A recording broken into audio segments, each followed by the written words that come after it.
There's no shortcuts. If you want to study the entire tree of life, you have to go to where it exists.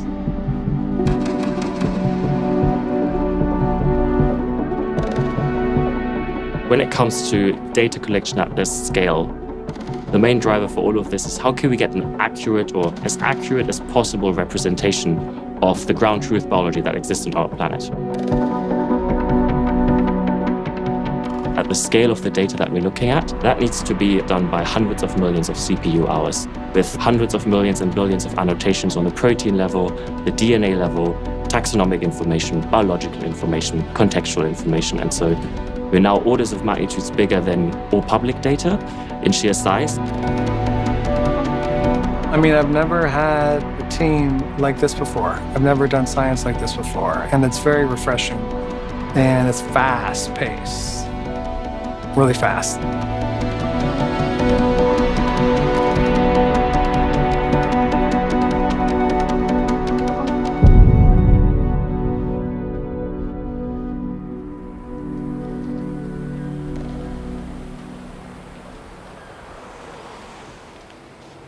So we're in Costa Rica, and we're on our way to Tirimbina Reserve. Costa Rica, I think, covers around 0.03% of the Earth's surface, but yet has around 6% of the world's biodiversity. So it's a really, really incredible place for us to have access to and for us to build a collaboration with.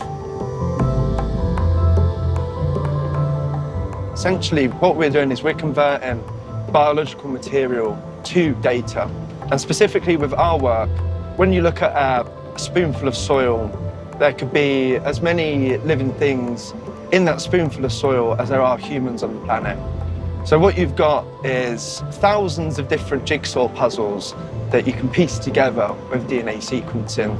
Wildly, we've only just scratched the surface of what humans know about biodiversity. So Basecamp is here to solve that problem and to digitize nature and be able to actually know all of the solutions that have already evolved so that humanity can learn from those and create better products, better solutions out of those. So we're trying to build a bridge between biotechnology and biodiversity, which hasn't previously existed.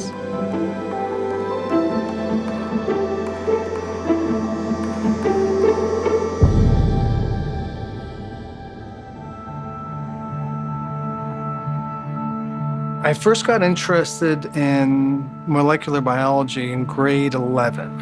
I was in science class, and we were first learning about how DNA gets turned into RNA, and then RNA gets turned into protein. And once I understood it, that there's these little machines inside of our cells that are constantly turning DNA into RNA and RNA into protein, it literally blew my mind. I can still remember where I sat in class. And at that point, I was hooked, and I had to understand more about this. And I think one of the things I've really started to appreciate is that biology is hitting a data wall. And essentially what that means is that we've gone as far as we can with the data we have right now. If you look at all the different protein language models that are trained, they're all reaching a plateau where more compute is not actually making the models better. It's because they ran out of data. The very likely reason for this is that all of these models are trained off of public databases, which fundamentally are lacking in the diversity that actually exists out in the natural world. And so by building this data asset that truly representatively depicts the diversity that exists out in nature, we're going to be able to prove that scaling laws also hold true in biology and that you can push performance up to the point where it's really transformational for biotechnology, for healthcare, and for so many different industries that are reliant on understanding biological systems. Well, at our core, we see ourselves as a data company, but AI models are really just the best way we see of interrogating data and building a representation of that data. We want to see foundation models explode in biology that can understand not just one protein's function, but potentially any protein or any gene, any genome in any context, and it can do this generalized task. We don't have that in biology yet. And so for us to get that right, you have to have foundational data sets that cover every corner of the design space that exists.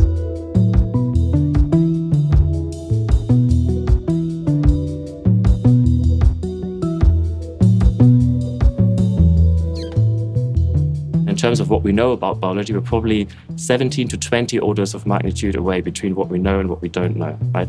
I tried to do the math once to kind of have an image in my head. It's about 5 drops of water compared to the Atlantic Ocean. The Atlantic Ocean being that's what we don't know about life on Earth, right? And so all the paradigms, the rules, how we think about mechanisms and any definitions that we have in biology, they're only centered around those 5 drops, right? And so the question obviously is like, does that still hold true when you look outside those 5 drops?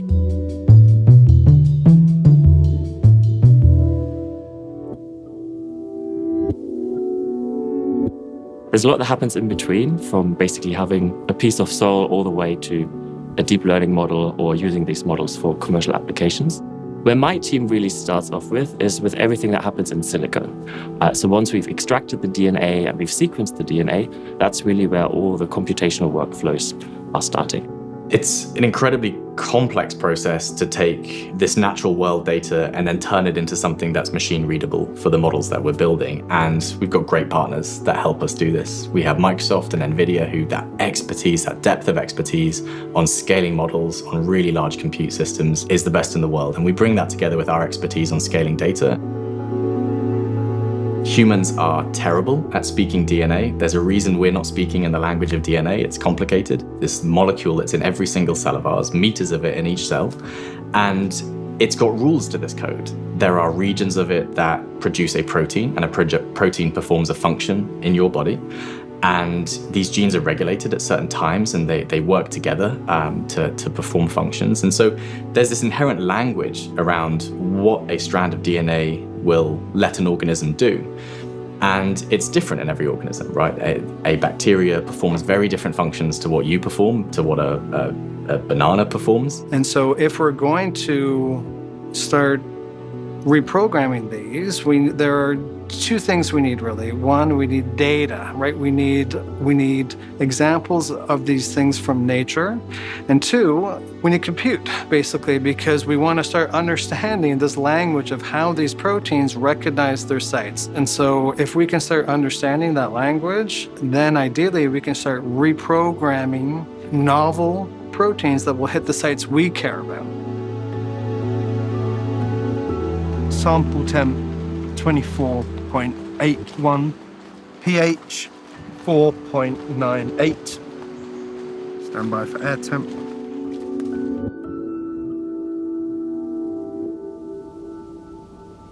Context in biology matters with every single application and every single tool that we want to use, right? For the more complex applications, if we want to push biology further, right?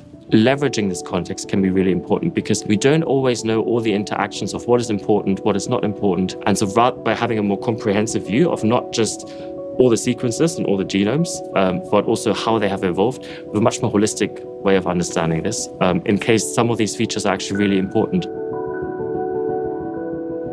If we're talking about bacteria, the genomes that we're sequencing in our samples, their genomes are replicating at each division, and a division might be several hours for a given species. There is constantly a generation of novel genomes, and these can just ambiently change, but also they can change based on all of the different changes that happen in the environment. So maybe a new strain comes in and suddenly there's a pressure there from competition, or maybe all of a sudden it rains and that microenvironment is radically changed because the soil is now flooded with moisture.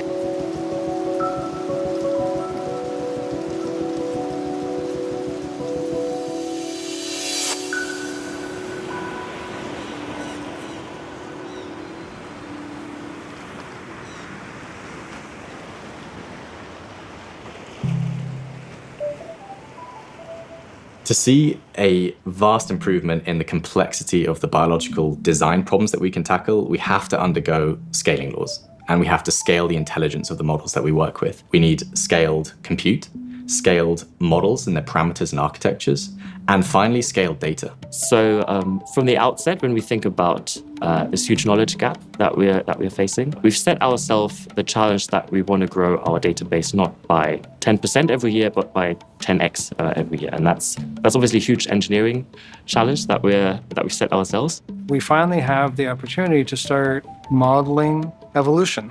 And if you think about it, evolution is the most powerful force in biology for sure. It might even be on the planet. Essentially, what we're doing here is we're not just using our database to start identifying novel proteins we can use, but we're using the AI models we're building actually to help us start evolving those proteins to have the features we want without doing millions of variants. And obviously that has a huge impact with respect to the data processing, storage, the orchestration of such pipelines. And when we think about how we're processing this data, there's obviously a lot of QC that needs to happen. We do bioinformatics assemblies, we do annotations, we label this data with biological and bioinformatics tools. And so when we grow this data exponentially, we've been using Azure for this quite a lot, leveraging AKS and the container registry to orchestrate this and to basically massively scale these annotation pipelines and be really flexible about this, right? Because we don't always have a guarantee as to when a new sample comes in, and sometimes it takes a couple of weeks to get a sample. Sometimes we have a dump of 100 samples coming in on the same day. And so one of the things that's been really important for us as well is to be really, really flexible about the timing, the scale, the orchestration of doing so.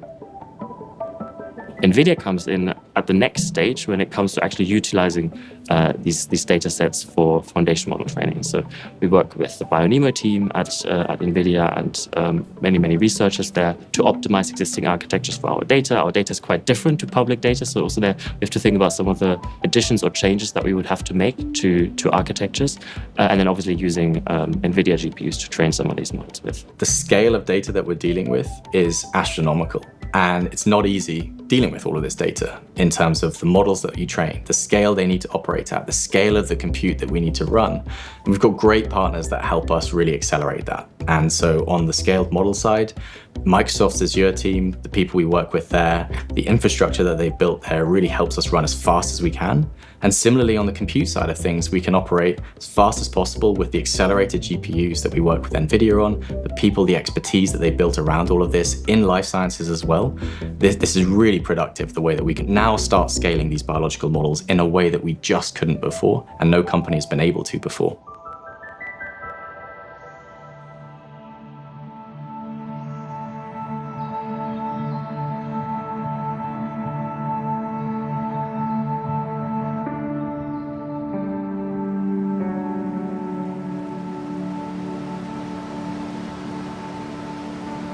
We are taking a sample of this incredible spot just below one waterfall and above another waterfall in Costa Rica.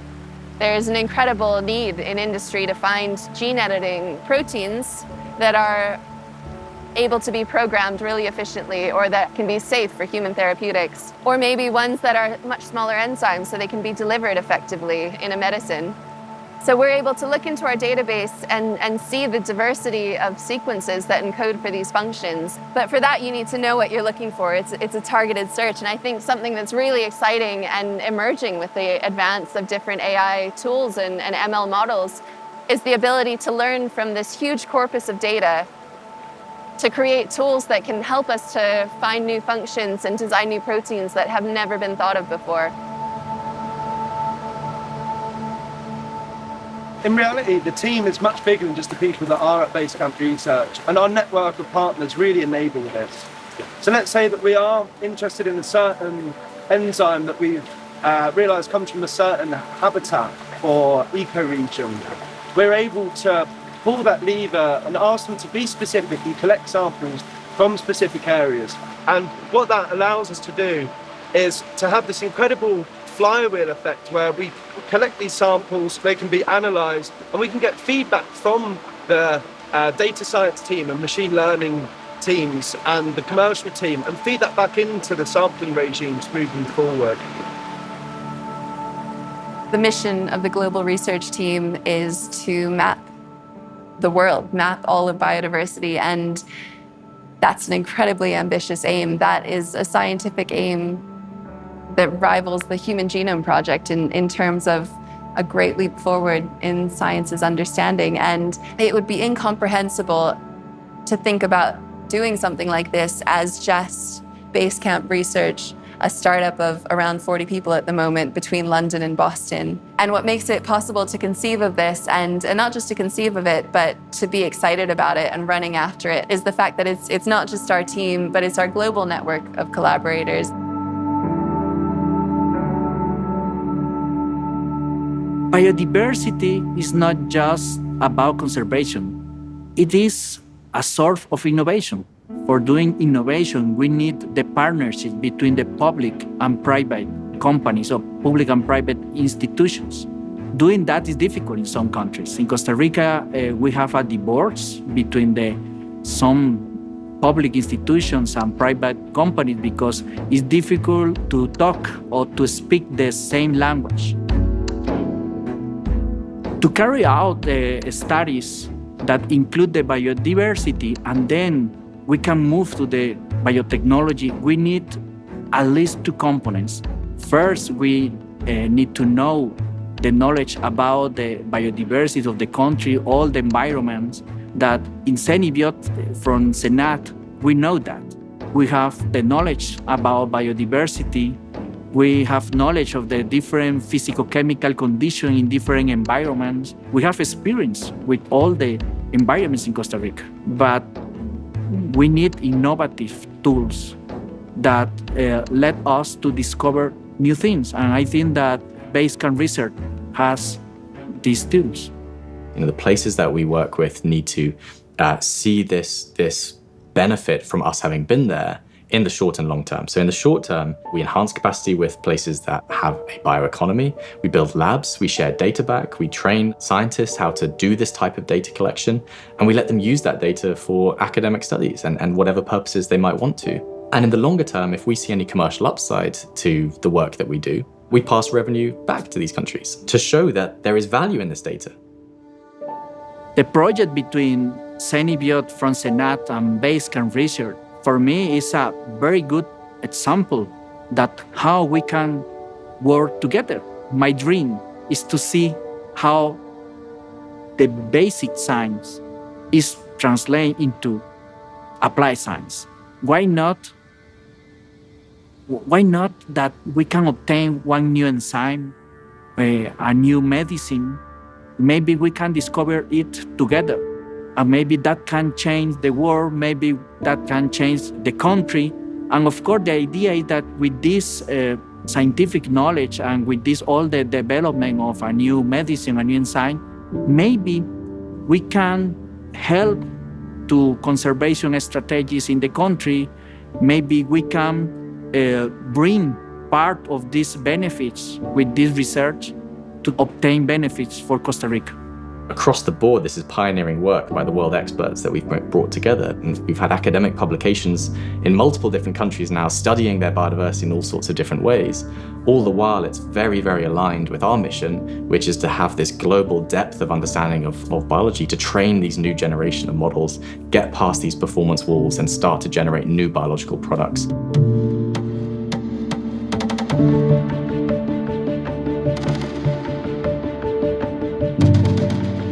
At its heart, Basecamp Research as a company is built on this idea that biology has the answers, and the process of evolution has led to this really, truly remarkable, complex system that shouldn't work, and yet it does. I think there's an incredible amount of inspiration that you can derive from the natural world, and being out in the field and being able to see the richness of life and be struck by how much complexity is there and how much there is to learn from is really important. Fundamentally, we're so reliant on biodiversity, and being able to study it and understand it is one of the most important things that you can do, I think.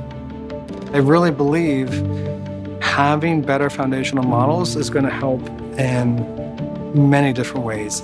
New binders, new small molecules, new everything. I think we are living in the most exciting time in human history because I don't know what's going to happen next. And I don't think anyone does know because the rate of change is happening so fast. And now I got a front row seat at it. And it's great. Biology touches not just one industry. We always talk about biotech, but life sciences is beyond biotech. It's the food we eat, it's the materials that we wear, and it's the medicines that we take. The future for Basecamp is to continue pushing on all of these fronts, to continue to scale the data at our core, but to realize that value through the new biology that comes out of that and get that into the hands of the pharma companies, the agricultural companies, the chemical companies who can really turn that into products that affect you and me, that consumers use and use in their everyday lives. All of these amazing things that we want in the world come down to our ability to control biology and design biology, and computers are how we do that. And fundamentally, computers need to see data, and they need to see scaled data. And that's where Basecamp comes in. We solve that data wall problem so that we can then see these totally new products in biology start to be possible.